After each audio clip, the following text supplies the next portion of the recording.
Assalamualaikum warahmatullahi wabarakatuh. Alhamdulillahirabbil alamin. Wassalatu wassalamu ala Muhammadin nabiyil ummi wa ala alihi wa sahbihi ajma'in. Rabbana zidna ilma warzuqna fahma. Allahumma arinal haqqa haqqa warzuqna ittiba'ah wa arinal batila batila warzuqna ijtinabah. Allahumma 'allimna ma jahilna wa dhakkirna ma nasina minal Qur'an wa adkhilna bi rahmatika fi ahlil Qur'anil Karim. Amin.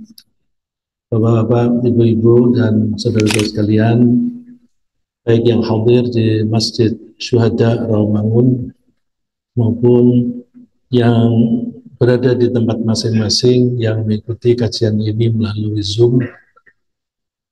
Mari kita lanjutkan pembahasan kita mengenai surat Al-Fajr. Allah bersumpah di surat ini dengan menyebut beberapa waktu, yaitu waktu fajar, waktu malam yang 10, dan waktu genap dan ganjil.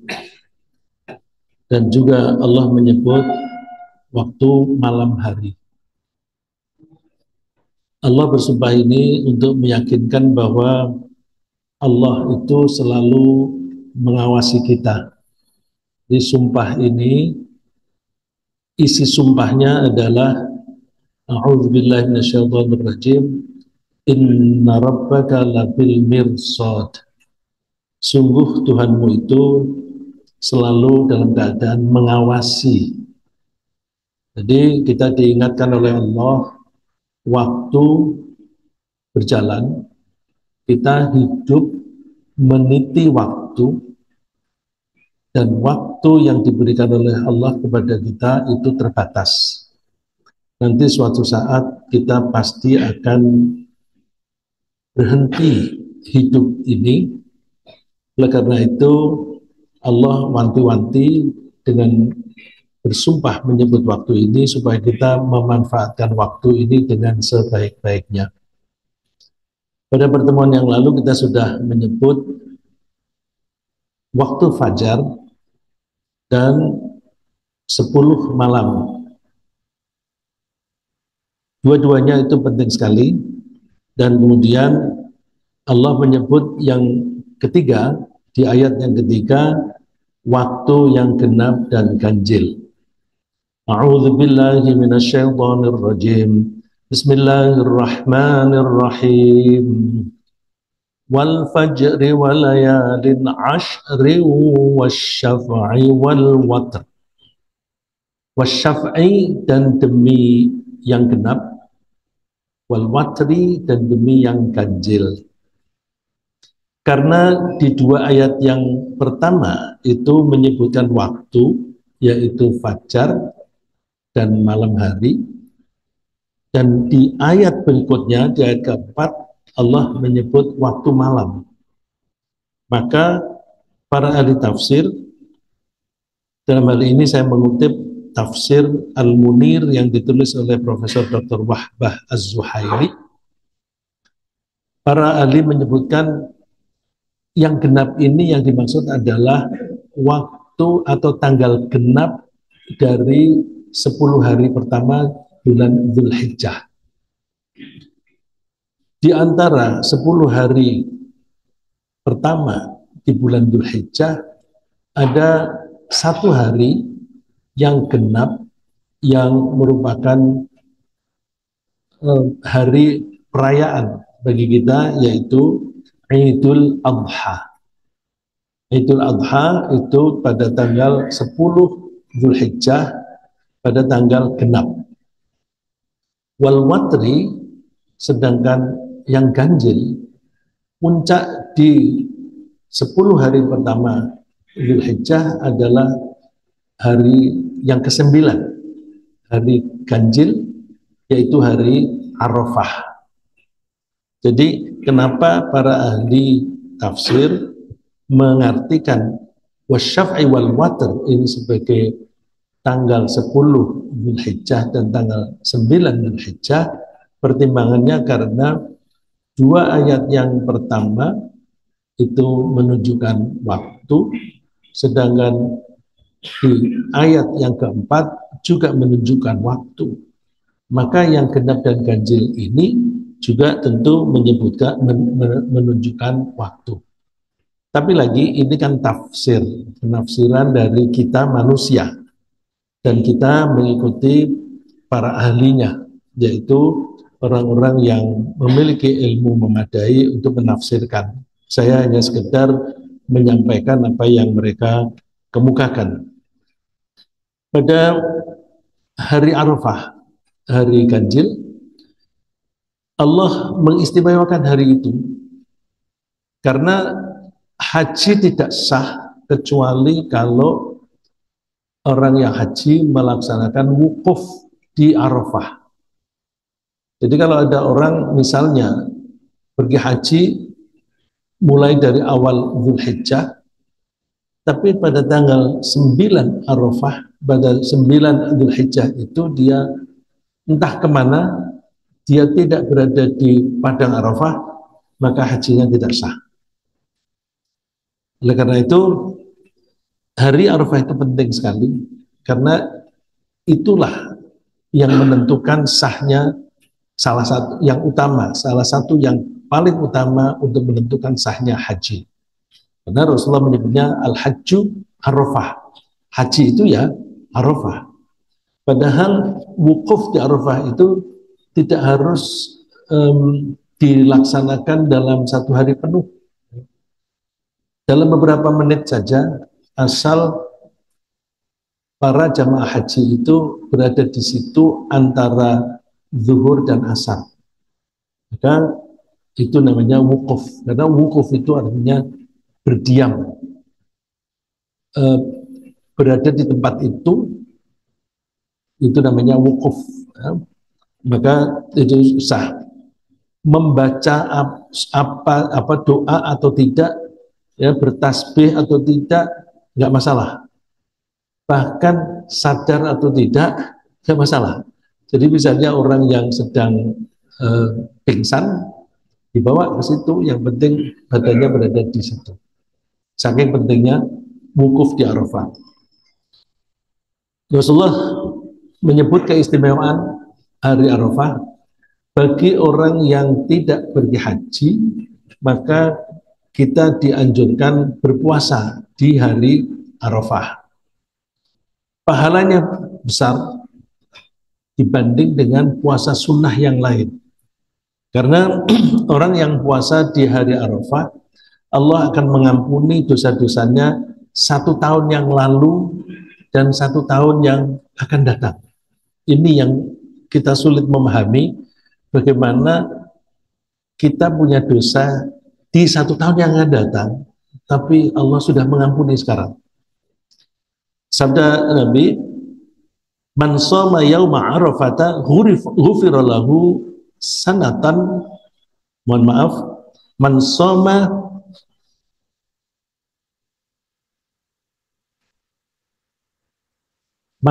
yauma arafata ghufira lahu sanatun amamahu wa sanatun ba'dah.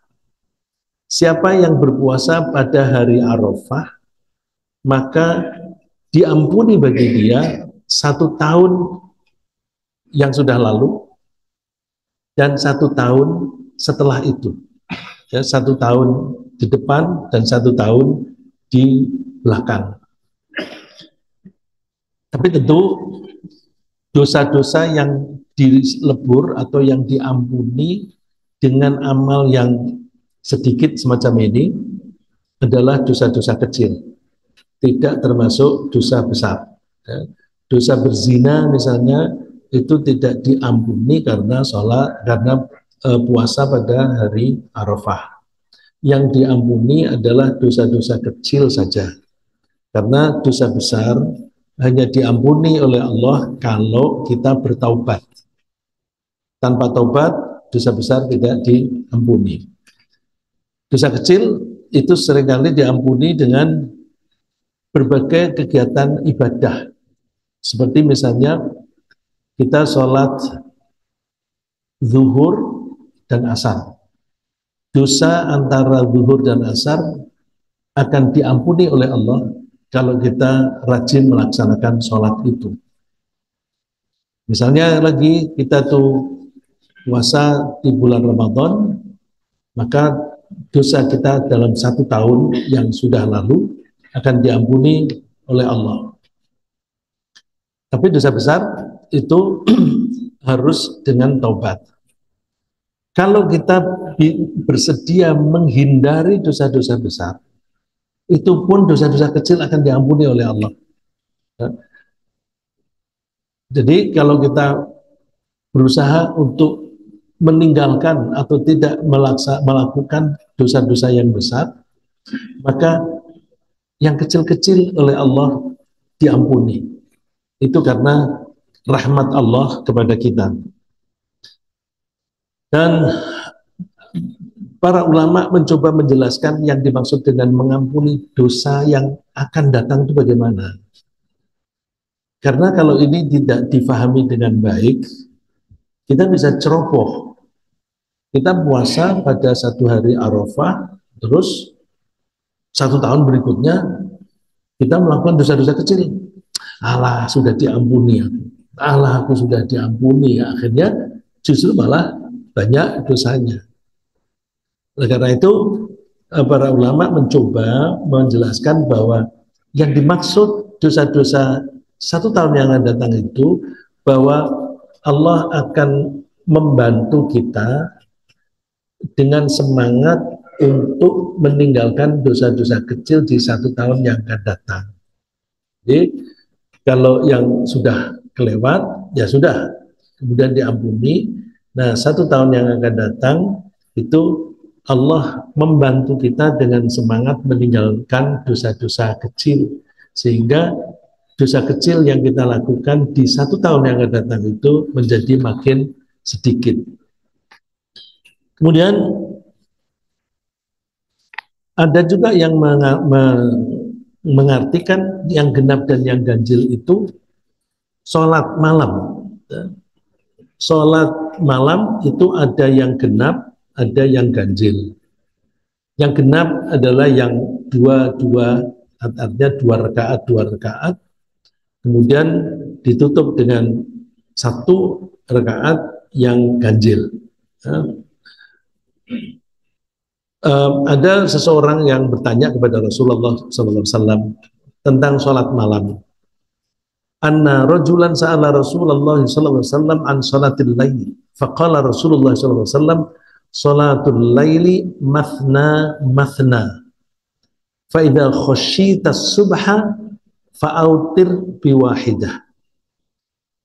Tentang sholat malam itu dilakukan 2 rakaat. Kemudian kalau kamu sudah mengkhawatirkan akan segera tiba waktunya subuh, maka ganjilkanlah sholat dengan 1 rakaat. Ini mengandung pengertian bahwa sholat malam itu sebaiknya dilakukan di bagian akhir dari malam, sehingga mepet dengan subuh. Nanti kalau sudah mendekati subuh, ditutup. Dan tidak disebut berapa rakaat, tapi hanya disebut 2 rakaat. Nah, kalau kita misalnya bangunnya jam 2, kemudian kita sholat, apakah dibatasi hanya 8 rakaat? Kita bisa memahami ini dengan cara misalnya, oh kalau begitu kita bisa tambah 2 rakaat lagi, 2 rakaat lagi. Sampai berapa rakaat? Tidak ada batasnya. Tidak ada batasnya. Jadi sholat malam boleh berapa rakaat saja. Cuma kebanyakan kita itu mengutip hadis yang menyebutkan bahwa Rasulullah itu sholatnya 11 rakaat. Nah, 11 rakaat itu lalu diartikan yang rakaat yang terakhir itu witir, ganjil. Nah, ada yang menganggap 3 witir itu 2 rakaat dan 1, tapi ada menganggap dua dan satu itu mesti digabung menjadi 3 rakaat. Atau kalau witirnya hanya 1 rakaat, ya sudah, witirnya itu 1 rakaat. Soal pahala itu kita serahkan kepada Allah Subhanahu wa Ta'ala.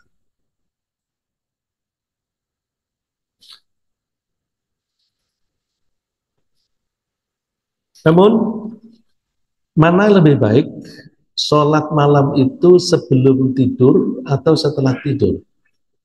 Kalau kita memperhatikan firman Allah di surat Al-Isra ayat 79, maka kita mendapatkan kesan bahwa sholat sunnah malam itu dilakukan setelah tidur. Karena perintah Allah, wa minal laili fatahajjad bihi nafilatan lak, dan dari sebagian malam hari maka bangunlah kamu. Tahajjud atau tahajud itu artinya bangun dari tidur. Jadi kalau sholat tahajud, ya namanya sholat bangun tidur. Nah, karena namanya sholat tahajud, ya kita sholatnya setelah tidur. Tapi apakah boleh sholat sebelum tidur? Boleh saja, ya boleh saja. Tapi kalau kita perhatikan ayat ini, berarti yang lebih utama adalah tidur dulu. Hikmahnya kalau kita itu tidur dulu, jiwa kita sudah mengalami ketenangan, tenangnya tidur, dan ketika kita bangun kembali, pikiran kita itu segar. Karena pikiran kita segar dan gelombang otak kita itu masih rendah, maka kita mengalami ketentraman. Pada saat tentram itulah kita akan efektif berdoa kepada Allah dan zikir kepada Allah. Ya. Bahkan seringkali ilham dari Allah itu datangnya pada saat pikiran kita sedang tentram itu. Ya. Bukan hanya untuk orang Islam saja, orang kafir pun ada yang mensiasati kalau ingin mencari ilham, ilham dalam tanda kutip ya, mencari inspirasi lah, ingin mencari inspirasi, itu caranya tidur dulu, kemudian bangun, lalu berpikir. Ya. Ini ada yang melakukan itu dengan cara, misalnya orang itu sedang mencari solusi terhadap satu problem, lalu dia tidur. Tapi supaya tidurnya tidak kebablasan, dia tidurnya sambil duduk dan kakinya itu menginjak kaleng, sehingga kalau dia ngantuk, dia akan terjungkal, kalengnya jatuh. Terus keadaan seperti itu dia mencoba memikirkan tentang problem yang dia ingin selesaikan. Tentu kita kalau orang Islam caranya lebih baik tidur saja dengan baik, kemudian kita bangun, lalu sholat. Nah, kalau kita melakukan sholat semacam ini, asa ayyab'atsaka rabbuka maqaman mahmuda. Dengan harapan Allah akan menjadikan kamu, akan memberikan kamu tempat yang terhormat, tempat yang terpuji. Ini memang perintahnya kepada Nabi Muhammad SAW, karena fi'il amar ini fi'il amar tunggal, fatahajjad, bukan fatahajjadu. Kalau fatahajjadu berarti yang diperintahkan orang banyak. Nah, kalau ini tunggal berarti yang diperintah Nabi Muhammad SAW. Tapi meskipun begitu, ini juga berlaku bagi umat Nabi Muhammad SAW. Ya, ada beberapa contoh di Al-Quran yang isinya perintah kepada Nabi, tapi peraturannya itu berlaku juga untuk umatnya. Seperti misalnya di surat Al-Muzammil, ya ayyuhal muzammil qumil laila illa qalila. Wahai orang yang sedang berselimut, berdirilah, sholatlah di waktu malam, kecuali sedikit dari malam hari. Nah, perintah ini juga tahajud kepada Rasul, tapi itu berlaku juga untuk umatnya. Dan terus kalau kita mau melakukan sholat malam semacam ini, maka kita akan mendapatkan manfaat seperti yang dijanjikan oleh Allah kepada Nabi Muhammad SAW, yaitu akan mendapatkan tempat terpuji. Tentu posisi yang terpuji bagi Rasulullah itu berbeda bagi kita.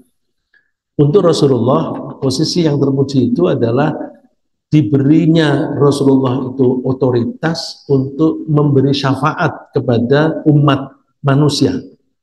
Bukan hanya umat Nabi Muhammad saja, tetapi kepada umat manusia. Karena kelak di padang mahsyar, ketika semua manusia dibangkitkan, mereka gelisah. Mereka menunggu kapan dimulainya hisab, kapan dimulainya persidangan, pertanggungjawaban.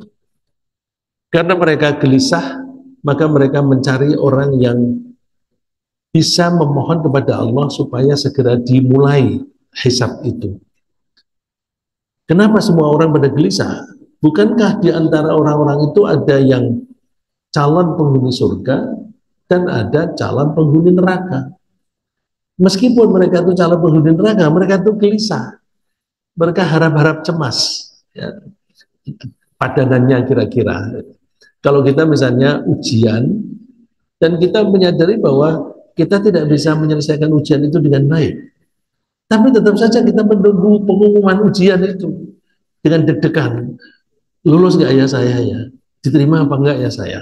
Nah, itu orang yang banyak melakukan dosa juga harap-harap cemas. Barangkali aku diampuni, kemudian saya bisa masuk surga. Nah, pada saat seperti itu, manusia pada minta atau mencari orang yang bisa memohon kepada Allah untuk segera dimulai hisabnya itu. Mereka memulai dengan menemui Nabi Adam. Nabi Adam, engkau adalah bapak semua manusia. Tolonglah berdoa, mohon kepada Allah supaya hisab ini dimulai.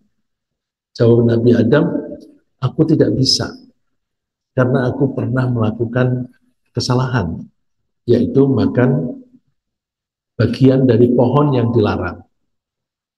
Minta saja kepada Ibrahim. Mereka pada mencari Nabi Ibrahim dan ketemu. Nabi Ibrahim juga mengatakan, aku tidak bisa, aku tidak pada posisi itu karena aku pernah berbohong. Bohongnya Nabi Ibrahim itu bohong yang maksudnya baik. Ya. Antara lain, bohongnya Nabi Ibrahim adalah ketika dia ditanya oleh penguasa saat itu, Ibrahim, apakah kamu yang menghancurkan berhala-berhala ini? A'anta fa'alta hadza bi'alihatina ya Ibrahim? Apakah kamu yang melakukan pengerusakan terhadap Tuhan-Tuhan kami ini? Dia menjawab, bal fa'alahu kabiruhum hadza. Yang melakukan itu yang paling besar. Lihat saja, itu kapaknya ada pada dia. Coba tanya patung-patung itu. Mereka coba menanyakan, tidak bisa menjawab. Kemudian, ya kenapa kamu menyembah sesuatu yang tidak bisa berbuat apa-apa, tidak memberi manfaat dan tidak membahayakan kamu? Pikir saja gitu. Nah, akhirnya dia dihukum untuk dibakar, tapi Allah menyelamatkannya. Ya, karena Nabi Ibrahim pernah berdusta, meskipun dustanya itu bermaksud baik, tetap beliau tidak diberi otoritas untuk berdoa. Nah, berdoa ini yang disebut syafaat, ya, memberi pertolongan. Coba kamu pergi ke Musa. Nabi Musa juga tidak sangat bersedia. Lalu ke Nabi Isa juga tidak bersedia. Akhirnya Nabi Isa mengatakan, pergi aja ke Muhammad. Kemudian mereka datang mencari Nabi Muhammad SAW. Begitu Nabi berdoa, mohon kepada Allah, langsung Allah mengabulkan. permintaanmu dikabulkan. Maka mulailah persidangan itu. Nah itu adalah maqam mahmuda, tempat yang terpuji bagi Nabi Muhammad SAW. Kemudian witir. Witir ini adalah sholat ganjil yang diharapkan menjadi penutup untuk semua sholat sunnah pada malam itu. Karena itu dimaksudkan menjadi penutup, maka seringkali menjadi pertanyaan bagi banyak orang, boleh nggak sholat witir dilakukan sebelum tidur? Ini ada pertanyaan dari masyarakat, ada pesan dari Allah dari Rasulullah kepada Abu Hurairah. Abu Hurairah menyatakan kepada teman-temannya, "Ausani khalili sallallahu alaihi wasallam bithalaf." Kekasihku, yang dimaksud Nabi Muhammad, telah memberi wasiat kepadaku 3 macam. An-naumi ala witrin wa siyami thalathati ayyamin min kulli syahrin wa rak'atayid duha. Yang pertama, aku disarankan untuk tidur setelah witir. Tidur setelah witir. Jadi artinya witir dulu sebelum tidur. Wasiyami thalathati ayyam, dan puasa 3 hari setiap bulan. Yang kita sebut ayyamul bid, ya, hari putih. Dan 2 rakaat sholat duha. Karena Abu Hurairah merasa dipesan oleh Rasulullah untuk melakukan 3 itu, maka dia tidak pernah meninggalkan 3 hal itu. Nah, menurut hadis ini berarti sholat witir sebelum tidur boleh. Nah, terus hadis yang serupa dengan yang pertama kali kita sebut menunjukkan bahwa sholat witir itu mestinya yang terakhir sebelum subuh. Man khafa an la yaquma min akhiril laili falyutir awwalahu wa man tabi'a ay yaquma akhirahu falyutir akhiral lail fa inna salata akhiril laili masyhudatun wa dzalika afdal. Nah, ini menunjukkan perbandingan mana yang lebih baik, witir sebelum tidur atau setelah tidur. Coba kita perhatikan, siapa yang khawatir tidak bisa sholat di bagian akhir dari malam, maka hendaklah dia sholat witir di awal malam, di bagian awal malam. Jadi berarti boleh sholat witir sebelum tidur kalau dia khawatir nanti tidak bisa bangun, untuk memastikan bahwa aku sudah sholat witir. Tapi kalau dia tidak takut atau tidak khawatir dan dia memang betul-betul menginginkan bisa bangun, sebaiknya sholatnya di bagian akhir malam. Wa man tami'a ayyaquma akhirahu falyutir akhiral lail. Siapa yang ingin betul-betul menginginkan sholat di bagian akhir malam, maka hendaklah dia sholat witirnya itu di akhir malam. Karena apa? Karena sholat di akhir malam itu disaksikan, dan itu lebih utama. Ya. Satu, masyhudatun, disaksikan oleh para malaikat, wadzalika afdal, dan itu lebih utama. Ya. Disaksikan, kenapa disaksikan? Sebenarnya sholat kapanpun juga disaksikan oleh para malaikat.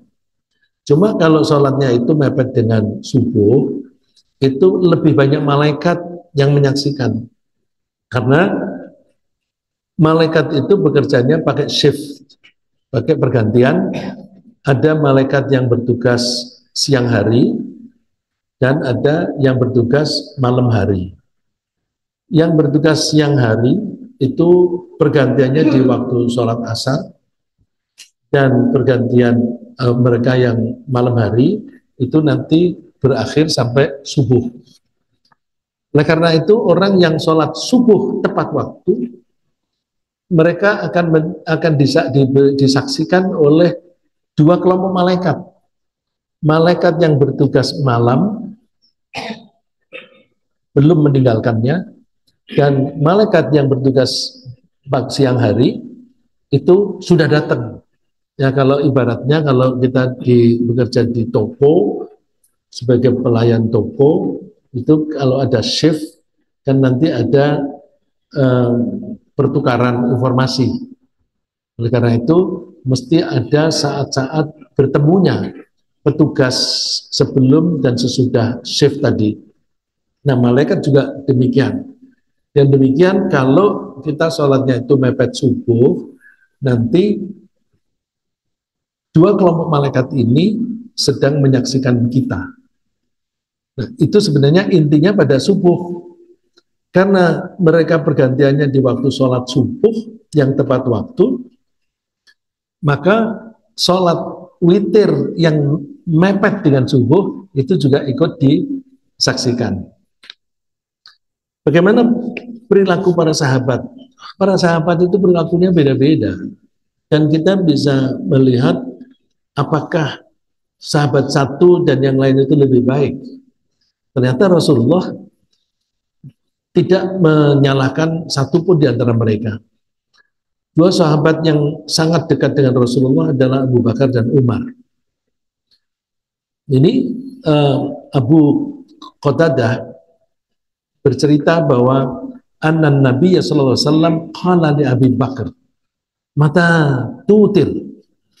Nabi Muhammad sallallahu alaihi wasallam bertanya kepada Abu Bakar, kamu kapan sholat witirnya?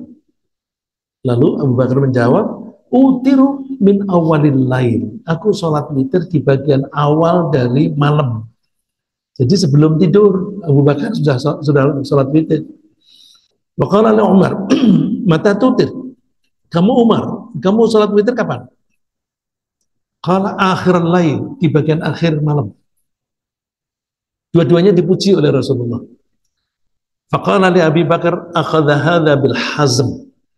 Abu Bakar ini lebih hati-hati dan menjaga kesemangatannya, keteguhan hatinya. Dia teguh hati untuk meyakinkan pasti sholat witir, tapi dia hati-hati. Maka dia sholatnya sebelum tidur. Sedangkan Umar akhadha hadha bil quwwah. Dia melakukan ini karena kekuatannya. Dia mantap bahwa dia bisa melakukan itu. Nah, oleh karena itu kita tidak perlu ragu-ragu apakah sholat sebelum tidur atau setelah tidur, tinggal tanya kepada diri sendiri. Ya, tanya kepada diri sendiri, kira-kira nanti aku akan bisa bangun atau tidak. Karena ini dari waktu ke waktu selalu saja ada yang bertanya. Mudah-mudahan hadis ini menjawab. Kemudian kalau kita perhatikan wasyaf'i wal watr, Allah menyebutnya kan hanya genap dan ganjil.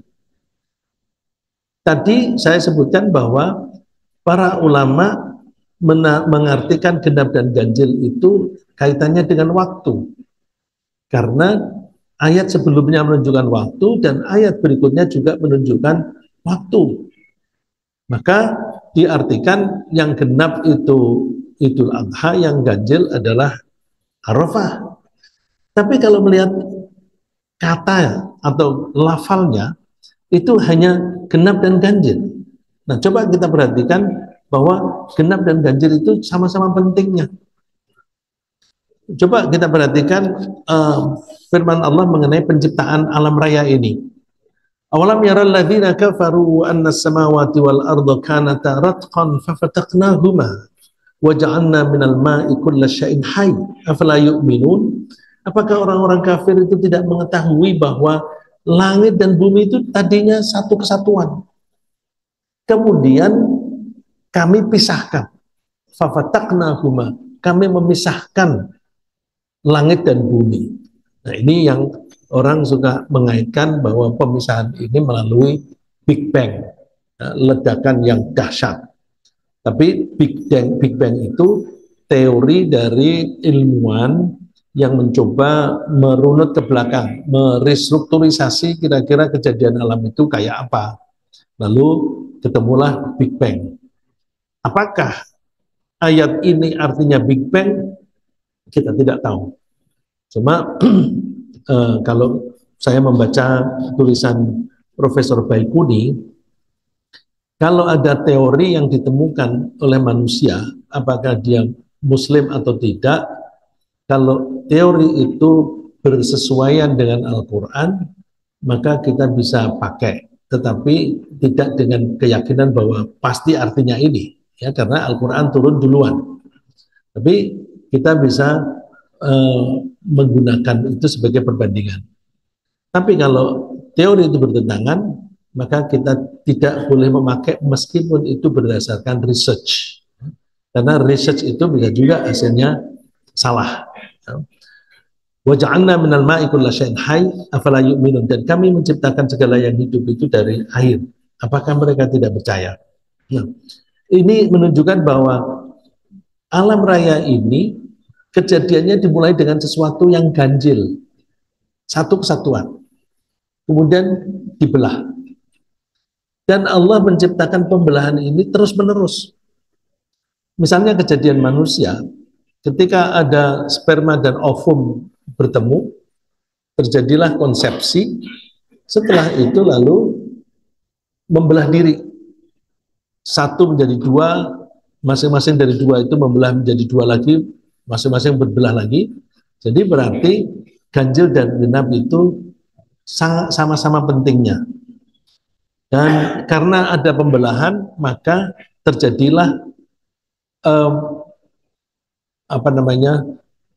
pasangan. Ya, karena kalau satu terbelah menjadi dua, berarti dua ini adalah pasangan dari yang berasal dari satu tadi. Allah berfirman, "Wa min kulli syai'in khalaqna zawjaini la'allakum tadhakkarun." Segala sesuatu kami ciptakan berpasang-pasangan agar kalian bisa mengambil pelajaran. Berarti semua yang ada di alam raya ini cenderung untuk genap, dan karena genap maka terjadilah keseimbangan. Keseimbangan itu bisa terjadi karena misalnya kita ibaratkan kiri dan kanan.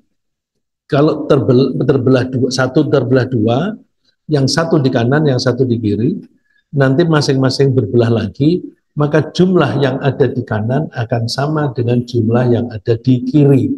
Kesamaan ini membuat keseimbangan. Dan Allah juga menciptakan segala sesuatu itu juga berpasangan dan seimbang. Ya, contohnya kita diberi oleh Allah dua mata. Dua mata kita itu dibuat serasi, sipit dan sipit. Ada yang mata yang lebar juga lebar. Mata yang warnanya coklat, kiri kanan dua-duanya coklat, dan sebagainya. Nah, begitu juga tangan kita. Kalau tidak seimbang, maka ada kepincangan di situ. Oleh karena itu, kalau kita misalnya mencoba mencari tahu siapa sih wanita yang dianggap cantik, atau siapa sih laki-laki yang dianggap tampan, ada yang mencoba melakukan penelitian dengan bertanya kepada orang-orang banyak, umumnya apa? Jawabannya asal yang serasi. Mohon maaf kalau saya ambil contoh wanita. Wanita yang cantik itu yang serasi, matanya dua-duanya sama-sama sipit atau sama-sama lebar matanya. Yang pupilnya berwarna hitam dan hitam yang sama. Dan terus badannya juga serasi, ya, tidak panjang dan pendek, panjang dua-duanya atau pendek dua-duanya. Maka itulah yang namanya cantik. Nah, dengan demikian Allah itu menciptakan segala sesuatu itu indah, dibuat oleh Allah itu bagus, karena Allah membuat segala sesuatu itu seimbang. Seimbangan itu dimulai dengan pembelahan. Nah, lalu contoh lagi bahwa manusia juga mempunyai kecenderungan untuk mencari jodohnya. Pria mencari wanita, wanita mencari pria, dan kalau ketemu jodohnya maka hatinya akan menjadi tentram. Wa min ayatihi an khalaqalakum min anfusikum azwaja litaskunu ilaiha. Termasuk tanda kebesaran Allah adalah bahwa Allah menciptakan kalian itu berpasang-pasangan agar kalian bisa hidup tenang, hidup tentram. Litaskunu ilaiha, litaskunu akar katanya sama dengan sakinah. Sakinah itu tentram. Nah, supaya bisa tentram, wa ja'ala bainakum mawaddatan warahmah, maka sepasang tadi itu mempunyai kecenderungan saling mencintai dan saling menyayangi. Nah, kalau hidup suami istri bisa saling mencintai dan saling menyayangi, maka kehidupan mereka akan sakinah. Inna fi dzalika laayatin liqaumin yatafakkarun. Dalam hal semacam itu ada tanda-tanda kebesaran Allah bagi orang-orang yang mau berpikir.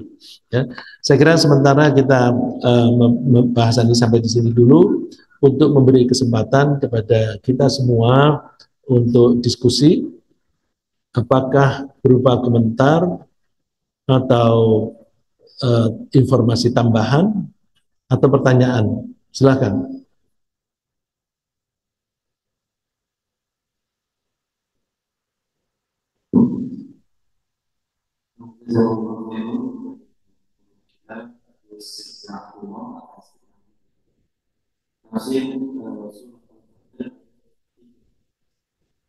Mungkin di antara jamaah offline maupun online ada yang berpertanyaan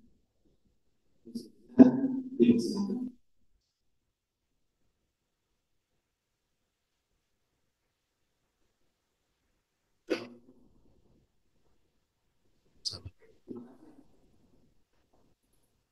Saya mungkin ada concern di yang saat ini mungkin dibicarakan. Jadi, Allah menciptakan siang dan malam. Malam siang untuk mencari rezeki,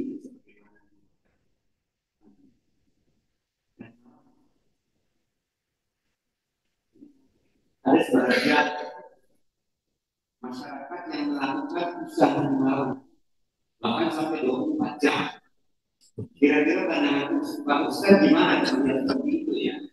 Nah, ini saya tidak sebutkan, tapi maksudnya adalah banyak sebagian orang yang menjalankan usahanya sampai 24 jam, berarti waktu sudah terlewati, sehingga dia tidak punya usaha.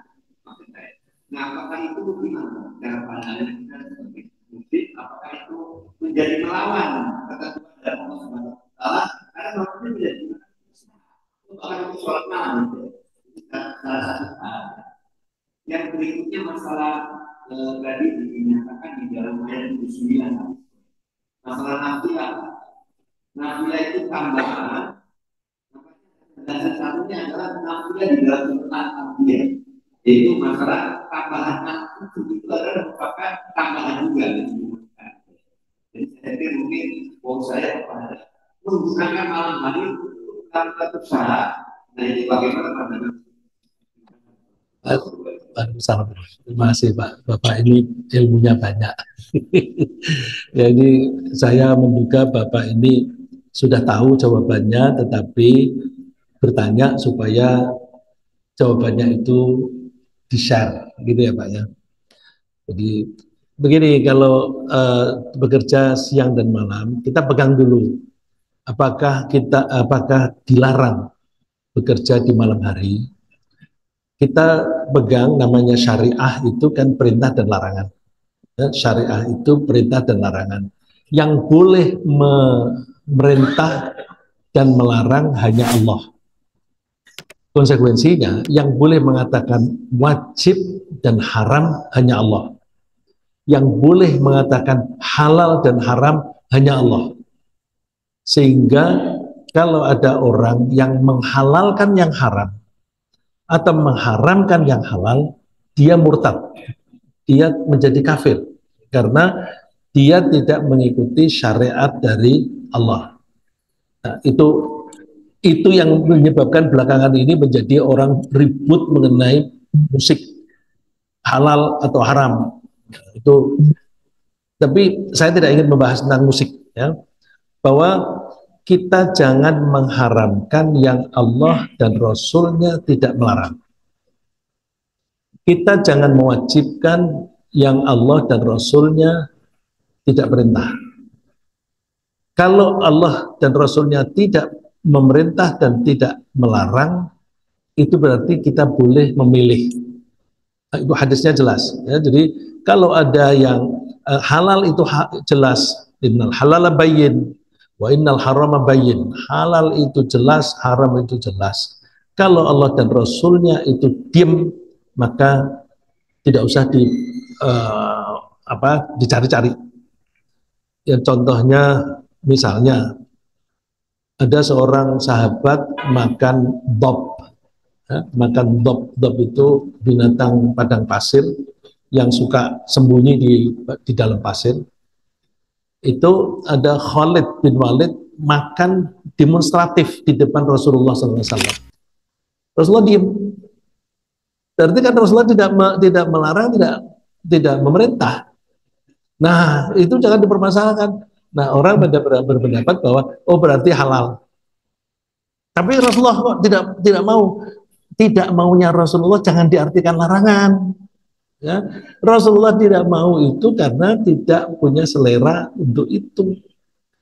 Tapi kalau kita lihat Khalid bin Walid itu cerdas. Dia sengaja membawa dob dari padang pasir dimakan di hadapan Rasul. Itu cerdas sekali. Karena dia kan panglima perang. Perang itu pada zaman itu kan bisa terjadi di tengah padang pasir.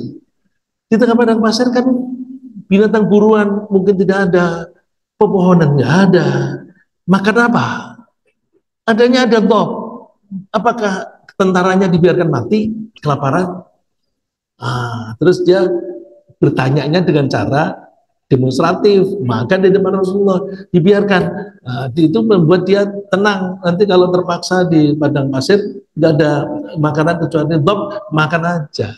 Gitu. Nah, ini kerja siang dan malam yang ada kan penjelasan dari Allah bahwa siang hari untuk kalian bekerja, malam hari untuk istirahat. Tidak ada larangan bahwa jangan bekerja di malam hari, nggak ada. Maka kita jangan melarang. Nah, terus kalau Allah menyebut semacam itu, berarti itu kecenderungannya begitu. Allah menciptakan alam raya itu akan harmonis kalau kita bekerjanya di siang hari, istirahatnya di malam hari. Contohnya misalnya begini, Pak. Kalau kita itu bekerja, kita butuh energi. Energi oleh Allah ditambah antara lain energi itu datangnya dari sinar matahari. Ya. Teorinya bagaimana saya tidak bisa, mungkin Pak Dokter yang bisa menjelaskan bahwa matahari itu bisa mengolah sesuatu yang ada dalam tubuh kita sehingga menjadi energi. Terus kita tidur butuh suhu yang rendah. Karena kita butuh suhu yang rendah, Allah membuat kita itu terpayungi oleh bayangan. Begitu matahari itu bumi itu berputar, kalau kita berada di atas yang menghadap ke matahari itu siang hari, tapi kalau ini berputar, kita bertentangan dengan ini. Kok gelap? Kenapa gelap? Ada bayangan. Kalau tidak ada bayangan tidak akan terjadi. Nah, bayangan ini menyebabkan suhu di sini menjadi rendah. Nah, kalau suhunya rendah, kita ketika tidur butuh suhu rendah. Nah, yang kita rasakan, kalau kita tidur siang hari, suhunya tinggi, bangunnya kan kurang segar. Tapi kalau malam hari, bangunnya enak. Ya. Jadi itu keserasian antara alam raya dengan kebutuhan kita. Terus kalau ada orang yang memaksa diri bekerja di malam hari, ya silakan. Tetapi ada yang kurang pas. Ini yang mungkin yang disebut biological rhythm, ritme biologis. Nah, kita oleh karena itu kalau mau bekerja malam hari hanya yang darurat-darurat saja. Antara lain kerja di rumah sakit. Kalau pasien itu butuh pelayanan di tengah malam hari, kalau tidak ada perawat dan dokter yang jaga, kan bisa mati, Pak. Ya, ini darurat, yang betul-betul darurat, karena ini ancamannya mati. Ya. Tapi ada yang misalnya yang tidak sampai ancamannya mati. Kita bepergian, itu kita sering bepergian di malam hari. Bepergian malam hari, Rasulullah sering melakukan perjalanan malam hari. Bahkan Isra pun dilakukan malam hari. Dan Rasulullah suka melakukan perjalanan itu di malam hari. Karena malam hari itu teduh. Nah, kalau kita itu perjalanan malam hari, butuh kendaraan, karena ada sopirnya, masinis, kerja malam hari. Karena ada orang-orang yang melakukan bepergian dalam malam hari. Ya, jadi kerja malam hari itu yang keadaannya itu memang memaksa. Dan dilarang apa enggak? Kita tidak menemukan larangannya. Kalau kita tidak menemukan larangannya, kita jangan ngarang, kemudian haram. Enggak, jangan gampang-gampang mengatakan haram. Ya. Yaitu sampai ada polemik tentang musik, itu karena itu. Ada enggak yang menyebutkan keharamannya itu? Ya, mereka berdebat macam-macam, silakanlah mereka berdebat. Cuma yang saya prihatin, jangan sampai perbedaan pendapat itu membuat kita terpecah belah. Ini saat kita itu dibelah-belah, dipecah, diadu domba, supaya kita orang Islam itu tidak mempunyai kekuatan, terutama pada saat sekarang ini sudah ada gejala orang-orang Islam itu bersatu. Nah, ini kalau udah ada gejala bersatu ini pecah, kasih isu. Nah, isu itu memang operasi intel itu mereka pinter. Mereka bisa kasak kusuk sana sini sehingga muncul perpecahan di antara kita. Kita jangan terbawa. Kemudian mengenai nafilah. Nafilah itu tambahan. Ya. Arti nafilah tambahan oleh Allah, nafilah digunakan antara lain pada hajat bihi nafilatallak. Maka sholat maka bangunlah kamu untuk sholat nafilah. Nah, terus kalau ahli fikih mengartikan kalau disebut nafilah berarti itu tambahan itu berarti sunnah, tidak wajib. Ya. Nah, ini ayat ini kalau kita bahas lagi, kalau begitu sholat malam bagi Rasulullah itu wajib apa sunnah? Kalau kita memperhatikan di surat Al-Muzammil, qumil laila illa qalila, itu memberikan kesan sholat malam itu wajib. Kemudian kalau kita memperhatikan di ayat terakhir dari surat Al-Muzammil, kesannya sunnah. Karena di antara kalian ada yang sedang bepergian, di antara kalian ada yang sedang sakit, di antara kalian ada yang sedang berjihad. Oh, berarti sunnah. Nah, terus ada mengartikan Nabi wajib. Nanti dulu, di ayat ini addressnya, khitabnya itu kepada Nabi. Fatahajat bi nafilah. Oh, berarti sholat malam itu sunnah bagi Nabi. Tetapi ada hadis yang menyebutkan Rasulullah itu wajib witir. Yang wajib bagi Rasulullah adalah witir. Nah, ada hukum-hukum yang berbeda antara kita dan Rasulullah SAW. Ya, tidak selalu sama, ada yang berbeda. Misalnya sholat witir untuk Rasulullah SAW itu wajib, tapi untuk umatnya sunnah. Ada yang Rasulullah boleh melakukan, tapi umatnya tidak boleh melakukan, yaitu wisol, puasa nyambung, 2 hari nyambung, itu untuk umatnya tidak boleh, tapi untuk Rasulullah boleh. Nah, ini nafilah itu tambahan, artinya bahwa Nabi Ibrahim punya istri itu dianggap sebagai keluarga pokok, kemudian ditambahi dengan anak cucu. Ya, terima kasih, itu kan wahabna lahu Ishaq wa Yaquba nafilatan. Mudah-mudahan saya sudah menjawab.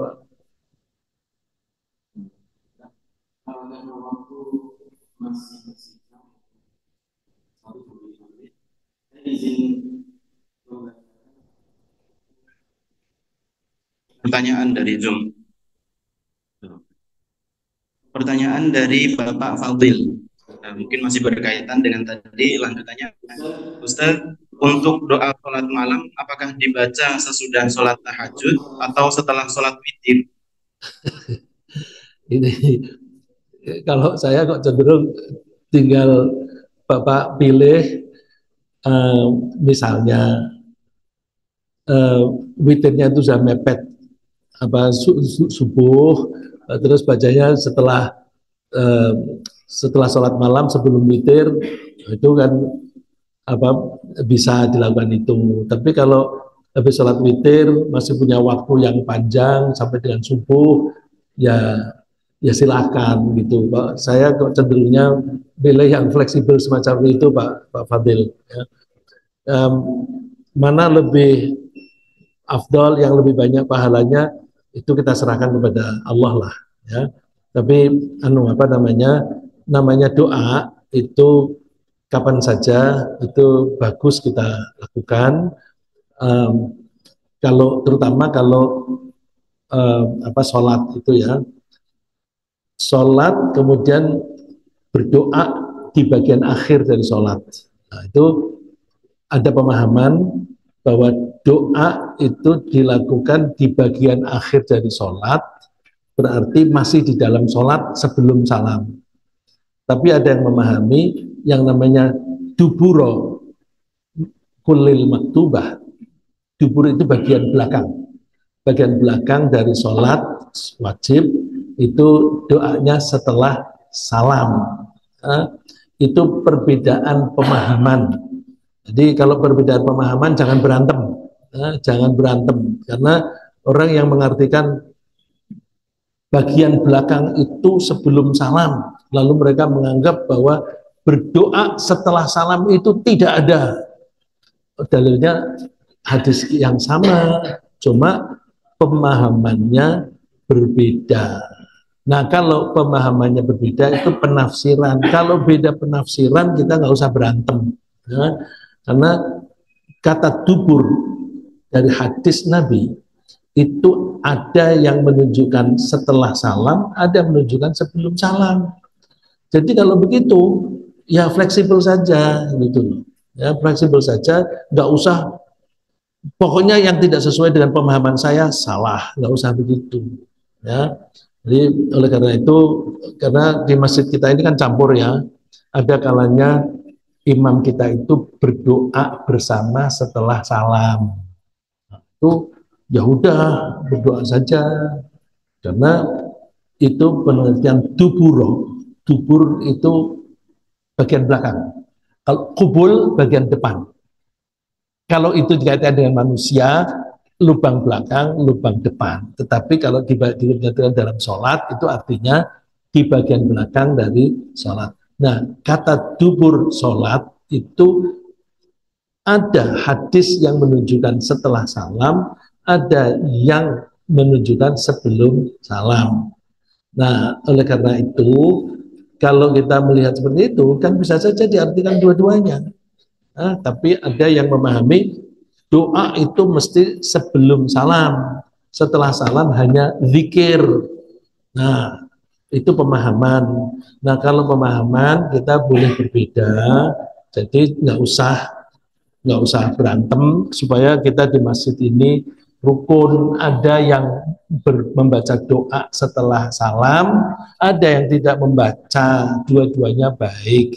Ya, mohon izin Pak Basuki, ini ketua apa ketua pembina masjid, jadi saya sebutkan ini supaya kita rukun Pak. Alhamdulillah kita sudah rukun ya. Jangan sampai terus kemudian kita terbelah. Saya kira sementara sampai di situ, udah siang ya.